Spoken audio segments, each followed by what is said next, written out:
اچھا، میں آپ کو بات بتا رہی تھی کہ میری بھابھی کی دوست ان کا یہ شرعی پردہ کرتی تھیں اور اتنا اچھے طریقے سے کرتی تھیں، یعنی جو باتیں مجھے پتہ چلیں. کیا آپ کو پتہ ہے کہ گرمیوں میں جو کپڑے پہنے جاتے ہیں نا، ان کا کپڑا باریک ہوتا ہے. ویسے تو اب سردیوں میں کا بھی یہی حال ہے، لیکن وہ جو کپڑا باریک ہوتا تھا نا، تو وہ ڈبل کپڑا پہنتی تھی. یعنی کہ اگر ان کو اپنے پاجامے کا کپڑا باریک لگ رہا ہے تو وہ ڈبل پاجامہ پہنتی تھی. قمیض جو ہے اس کا کپڑا باریک لگ رہا ہے تو وہ ڈبل قمیض پہنتی تھی. بڑی چادر اوڑھنا، یعنی کہ وہ اللہ نے اس کو اتنا خوبصورت بنایا تھا اور وہ اسی قدر اپنی خوبصورتی کی حفاظت کرتی تھی. شرعی پردہ کرتی تھی، ہاتھ تک چھپاتی تھی، کسی نے آج تک اس کی شکل نہیں دیکھی تھی. لیکن جتنے لوگوں نے اس کو دیکھا ہوا تھا، اس کی خوبصورتی کی بڑی تعریفیں کرتے تھے.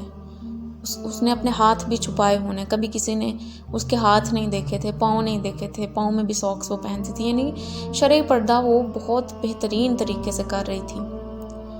اور کسی جامعہ سے بھی پڑھی ہوئی تھی. وہ کتنی دیر وہ جامعہ میں پڑھاتی رہی، گھر میں بچے آتے تھے ان کو پڑھاتی تھی.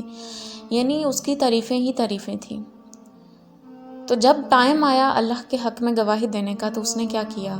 انصاف پہ قائم ہونے کی بجائے اپنی خواہش نفس کو ترجیح دی.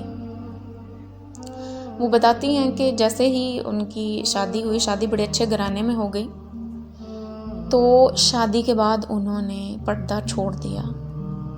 پھر یہ نہیں کہ چلو عام سا پردہ چھوڑا ہو، نہیں، وہ اپنے شوہر کی وجہ سے، شوہر جیسا کہتا تھا وہ ویسی بنتی گئی. اس نے اپنا شرعی پردہ چھوڑا، اس نے موٹے کپڑوں کی جگہ باریک کپڑوں کو دی.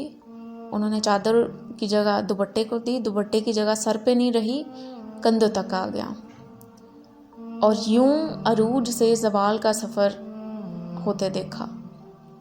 عروج تو تھا نا اسے، عروج اس معنی میں کہ کس قدر اللہ نے اسے نوازا، کس قدر اسے استقامت ملی ہوئی تھی، اور اس نے ایک رشتے کے پیچھے کیا سے کیا کر دیا. شرعی پردہ کرتی ہیں تو بھئی اپنے لیے رشتہ ویسا ڈھونڈیں کہ جو نیکسٹ آپ کو شرعی پردہ کروا سکے.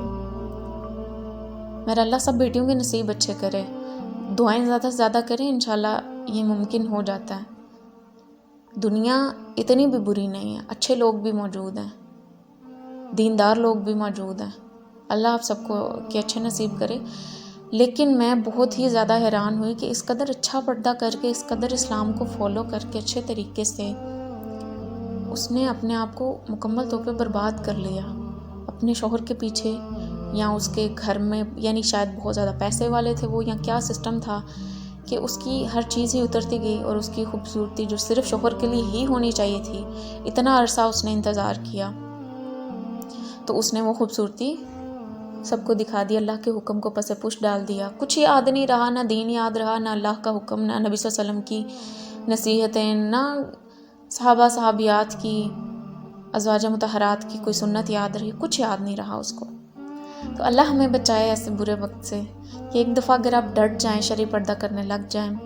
شرعی پردہ کیا، آپ پردے کے جس بھی سٹیپ پہ ہیں، صرف حجاب کرتی ہیں تو بھی، ویل کرتی ہیں تو بھی، صرف باہر جاتے ہوئے کرتی ہیں تو بھی، شرعی پردہ کرتی ہیں تو بھی، بہترین طریقے سے جلباب اوڑھتی ہیں آپ تو بھی، اللہ آپ سب کو استقامت عطا کرے اور مجھے بھی، آمین. کہ ہم نے ایک سٹیپ ہمیشہ اوپر جانا ہے، کبھی بھی نیچے نہیں آنا. کبھی بھی کسی ایک چیز کی خاطر اپنی اتنی اچھی عادت کو چھوڑ نہیں دینا، ٹھیک ہے؟